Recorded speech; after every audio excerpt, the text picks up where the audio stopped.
Aujourd'hui, nous allons voir la pire action de chaque méchant des films d'animation Illumination. Comme d'habitude, commençons par les personnages au casier judiciaire moins grave, les méchants ayant commis des actes terribles mais pardonnables. Et il y a un méchant qui mérite clairement la place la plus pardonnable, le Grinch. Franchement, le Grinch n'est même pas vraiment le méchant, et c'est encore plus vrai pour sa version dans le film d'Illumination. Ils lui ont donné un passé tragique, et tout le reste, donc par défaut, le Grinch est déjà au moins sympathique. Mais sa pire action reste la même que d'habitude. Il a effectivement volé Noël. S'il avait seulement fait cela, puis était parti, il serait sans doute beaucoup ou un peu plus bas au classement, car ces gars se troublent vite. Mais le Grinch, moins de 24 heures après avoir volé le Noël de Uville, s'est senti assez coupable pour s'excuser sincèrement et tout rendre. Je suis vraiment désolé. Itank a été frappé par une bonne vieille clarté post-méchanceté et a été récompensé par de nouveaux amis et une famille qui, à sa grande surprise, l'aimait pour ce qu'il était. Felonius Gru, figure clé d'Illumination, arrive. Son pire acte, agression et destruction délibérée. Et waouh, ça a vite dégénéré. Quand on voit qu'il est devenu un véritable héros et un père de famille aimant, il est parfois difficile de se rappeler que Gru était autrefois un criminel professionnel. Ses actes les plus maléfiques se résumaient généralement à n'avoir aucune considération pour la vie de ceux qui l'entouraient, privilégiant les cambriolages les plus mémorables et diaboliques qu'il pouvait réaliser afin de se faire un nom. Gru a sûrement tué de nombreuses personnes au fil des ans, notamment avec le rayon glace. Vous vous souvenez de cette fameuse première scène dans le film original Moi, moche et méchant, où il gèle tout le monde dans un glacier pour passer devant tout le monde dans la file d'attente. Oui, on ne le voit pas vraiment pressé d'utiliser un rayon dégivrant sur eux. Ce sont des personnages de dessins animés, donc ils vont sûrement bien, mais Gru montrait à l'origine un grand mépris pour la vie des autres. Même lorsque Gru devient plus attentionné, il agit encore sous l'impulsion de certains instincts dangereux, comme lorsqu'il fait exploser le stand de Kearney avec un rayon plasma parce qu'il a arnaqué Agnès de sa peluche licorne qu'elle avait gagnée, ou quand il gèle Antonio pour avoir trompé Margot à la fête de son père. Ces deux personnages homo méritèrent-ils vraiment une leçon ? Bien sûr, mais Gru a quand même utilisé des armes de Metroid Prime pour résoudre des conflits initialement non violents. Gru est un type bien, mais ce n'est pas le genre de type dont tu veux te mettre à dos. Puis il y a Boule de Neige, le petit gars qui a porté la saga comme des bêtes sur ses épaules. Comme Gru, Boule de Neige a commencé comme une force bien plus sinistre qu'il ne l'est devenu par la suite. Son crime principal est la violence de gang, étant chef d'un groupe d'animaux abandonnés, attaquant animaux domestiques et humains pour se défendre ou parfois pour s'amuser. Sa rancune était compréhensible, mais blesser les autres pour ce crime... Attends, laisse-moi voir. Avoir une famille aimante? Non, ce n'est pas cool, Boule de Neige. Ce tas de poils a une case en moins. Sortons d'ici. Nous devons malgré tout le placer assez bas, car sa violence était uniquement due à ces circonstances tragiques. À la fin du premier film, adopté par une fillette aimante, il choisit de changer et devient un super-héros prêt à risquer sa vie pour sauver des animaux vulnérables en ville, ou du moins, il essaie. Pour clore cette catégorie, nous avons le chef du film Migration. Nous allions dire que sa pire action était de traquer une volée d'oiseaux par vengeance, ce qui est extrêmement mesquin et inacceptable. Ensuite, nous avons rappelé un détail sur ce type, surtout sa façon de traiter Delroy. Cela peut surprendre car il ne maltraite pas Delroy comme les autres oiseaux, ni ses employés durant le film. Mais il ne s'agit pas ici d'un méchant qui aurait un animal de compagnie envers lequel il montrerait ses rares bonnes qualités. C'est l'histoire d'un chef maniaque qui kidnappe un oiseau rare, le garde enfermé dans une cage minuscule et le condamne à la solitude simplement pour posséder un animal exotique. Priver un oiseau de sa liberté de voler, même brièvement, est tout simplement cruel, même si ce n'est pas un plan de domination mondiale. Les choses deviennent vraiment folles maintenant. Nous passons maintenant aux méchants plus violents, ceux qui ont vraiment des actes terribles à leur actif. Nous avons de vieux, Méchants, nouveaux méchants. Même les ours. de Tous en scène. Ces trois-là sont ceux qui s'approchent le plus de véritables méchants dans Tous en scène. Oui, Mike était un sale type, mais il était aussi désespéré à cause du chantage de ses ours. Quand Mike les a escroqués lors d'une partie de poker, il a compris que ces ours étaient un niveau de gangster avec lequel il n'était tout simplement pas prêt à jouer. Le gang est allé jusqu'à menacer de manger Mike s'il ne leur rendait pas l'argent qu'il leur devait. Nous ne les classons pas plus bas seulement parce qu'ils tentaient de récupérer l'argent volé par Mike, mais menacer d'être dévorés vivants reste une méthode extrême et il est peu probable que Mike soit leur unique victime.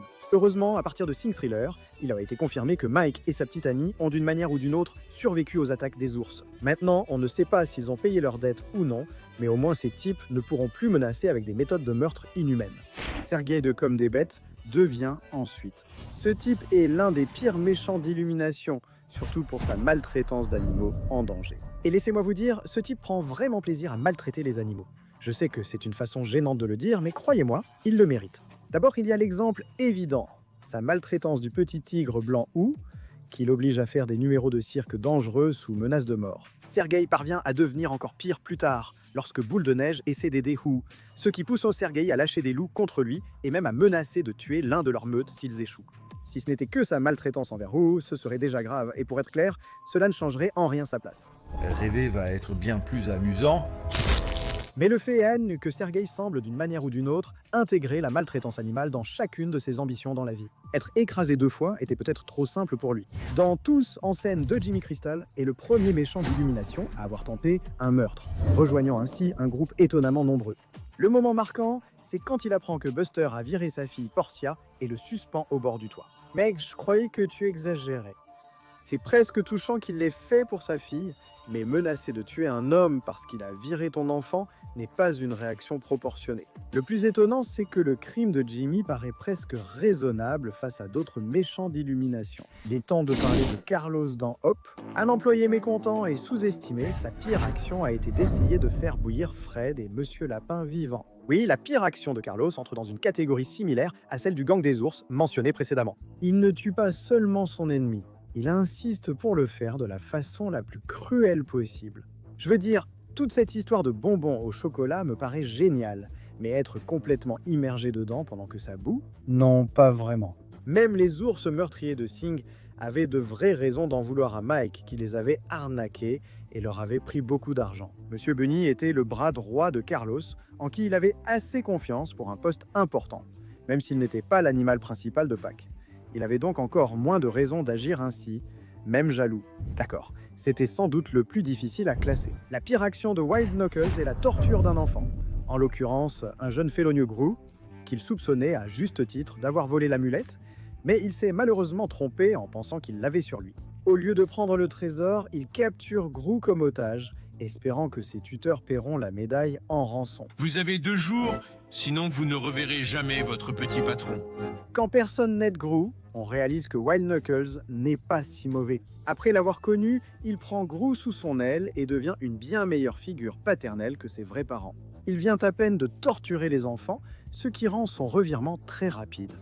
Cela explique aussi pourquoi il est classé si bas. Certes, Wild Knuckles s'est vraiment racheté pour avoir maltraité Gru, mais le fait qu'il ait été prêt, à quelque niveau que ce soit, à torturer un enfant par vengeance n'est pas vraiment excusable.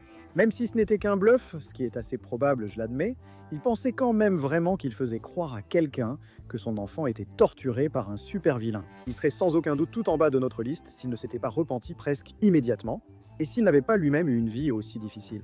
Cela nous amène aux anciens amis de Point d'Acier, les sinistres 5 sur 6 dont la pire action fut de le trahir. Normalement, Point d'Acier aurait une position bien plus basse que sa bande pour l'avoir trahi. Mais il faut se rappeler que Point d'Acier, aussi maléfique qu'il ait été, s'est en fait racheté pour ses méfaits. Par ailleurs, les 5 voulaient jeter Point d'Acier hors d'un aéroglisseur, le laissant probablement mourir ou gravement blessé. Pourtant, c'est Point d'Acier qui a fondé le groupe et obtenu l'amulette en premier, donc la bande n'avait aucune raison de l'abandonner. Même leur justification de passer à la génération suivante n'a aucun sens. Car, comme la nonne, Chuck a l'air encore plus vieux que lui. Quoi, elle les a soudoyés pour qu'ils restent? L'amulette toute puissante n'est-elle pas un pot de vin digne de ce nom? Eh bien, si ce n'est rien d'autre, je leur accorde au moins ça. Ce geste les a rendus méprisables dès le début.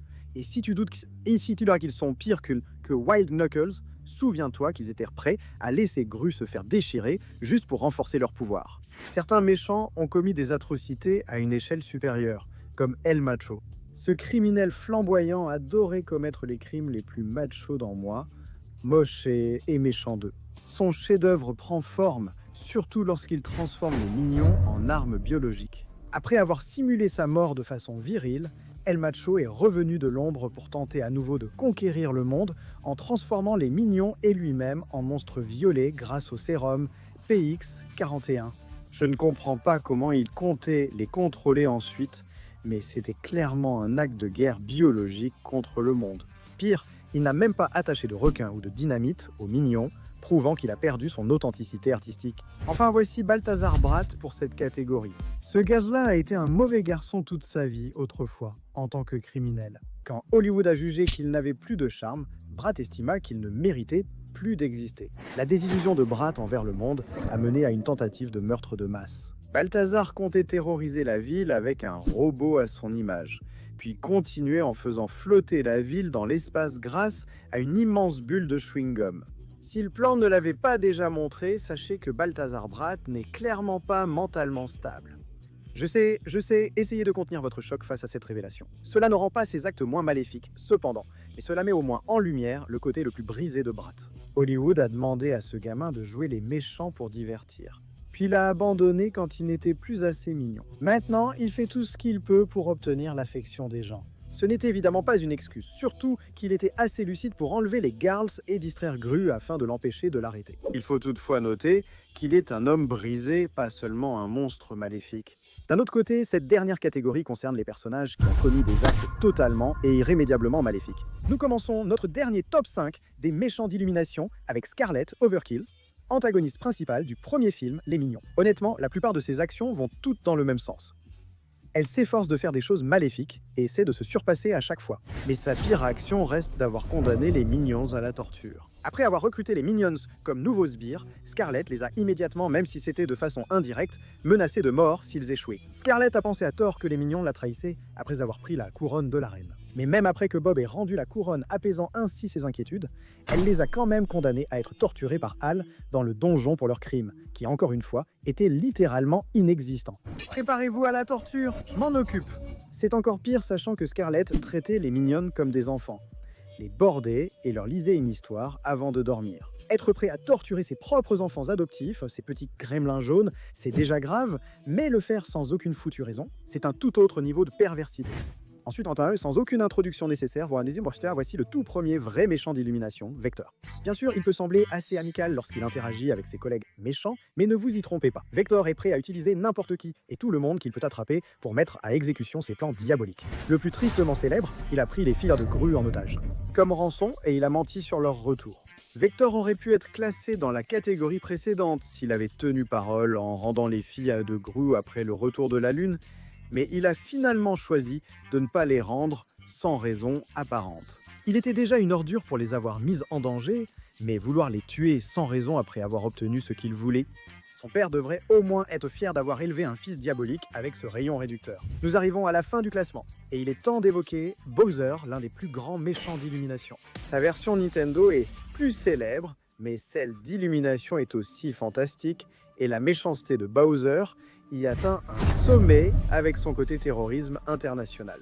Je veux dire, son tout premier acte dans le film consiste littéralement à envahir un royaume pacifique de pingouins, à kidnapper leur chef et à s'emparer de tout leur pouvoir pour lui-même. Bowser a une soif de pouvoir incomparable. Ce méchant est si amusant qu'on oublie qu'il veut conquérir le monde en contrôlant des royaumes par la force, en arrachant des gens à leur foyer et en tuant potentiellement des dizaines de personnes. D'ailleurs, forcer Peach à devenir sa femme est un élément majeur de l'intrigue. Bowser est essentiellement un seigneur de guerre dragon qui a simplement le charisme de Jack Black. Le côté le plus sombre de la prise de contrôle de Bowser apparaît à travers ses otages. Les pingouins cités plus tôt sont juste un exemple, suspendus au-dessus d'une fosse de lave pour ne pas s'être rendus tout de suite à Bowser. Mais tu te souviens de Lumali? Le seul espoir, c'est le Squiggly de cela. Oui, celui qui est cynique et nihiliste. J'étais tellement occupé à rire de ces dialogues flippants que je n'ai même pas pensé que les Lumas sont sous-entendus comme des bébés étoiles dans l'univers de Mario. Bowser a essentiellement kidnappé un nourrisson venu de l'espace et l'a rendu tellement misérable qu'il a fini par devenir complètement fou. Ou alors il a juste kidnappé un petit enfant, déjà vraiment perturbé. Mais bon, ce n'est pas comme si c'était mieux. On espère vraiment que la suite introduira Bowser Jr. dans la distribution, parce que ce gars a besoin d'une raison pour s'améliorer. En deuxième place, dans le classement des actes les plus maléfiques des méchants d'Illumination, nous avons le plus récent du studio, Maxime le Mal, dont le pire acte a été l'enlèvement et l'expérimentation sur des nourrissons. En ignorant le fait que Maxime a gardé une rancune contre Gru jusqu'à l'âge adulte pour quelque chose qui s'est passé au lycée, ce qui rend ses actions encore plus mesquines, Maxime le Mal est constamment présenté comme un criminel dépravé prêt à tout pour se venger de Gru, ou même simplement pour nuire aux autres en général. En particulier, dans l'acte final du film, Maxime a décidé d'enlever le plus jeune fils de Gru, Gru Junior, afin d'attirer Gru pour avoir un affrontement final épique. Ensuite, Maxime parvient probablement à faire la seule chose qu'il pouvait faire pour rendre cet acte encore pire. Il décide de transformer Gru Junior, qui je le rappelle est un bébé, en un hybride mi-cafard, le forçant à presque tuer son propre père. Tout ça à cause d'une vieille rancune d'un spectacle de talent au lycée. Voir ce type se faire piétiner par cette ruée de mignons, c'était comme une bouffée d'air frais. Et tu sais, ce n'était même pas voulu, mais c'est la transition idéale vers l'acte le plus diabolique d'un méchant d'illumination. Le maire Aloysius Hoer du Lorax. Sa détermination emblématique à laisser se flétrir et mourir, l'exprime très clairement. La pire action d'Hoer a été de créer un monopole sur l'oxygène. Tu te rappelles l'épisode de Bob l'éponge où Monsieur Krabs faisait payer Carlo et Bob l'éponge pour respirer? Respirer sur votre temps libre. Je ne vous paie pas pour respirer. Oui, Hoer a vu ça et s'est dit, et si je le faisais en vrai? C'est ainsi qu'est né Hoer Air. En vendant de l'air en bouteille pour préserver la pureté de l'air, il est devenu milliardaire. Grâce à sa richesse et son influence, il empêcha quiconque de quitter la ville afin qu'il n'apprenne jamais qu'il suffisait de planter des arbres comme alternative. Hoer n'est pas le méchant le plus intimidant évoqué aujourd'hui, mais il montre à quel point l'ignorance peut être mortelle. Ce type a maintenu les gens dans l'ignorance de la richesse des ressources naturelles qui leur ont été retirées, sabotées ouvertement par Hoer lui-même, tout cela pour garder ses poches pleines d'argent. Traitez-moi de fou, mais je pense qu'il pourrait arrêter de nuire à l'environnement. Ainsi, Hoer est sacré l'auteur de l'acte le plus maléfique des méchants d'illumination. Nous encourageons le jury à le laisser griller. Mettez-le sur la chaise et dites au revoir. Ou qu'il rembourse les 100 bouteilles d'air achetées la semaine dernière. Ça marche aussi.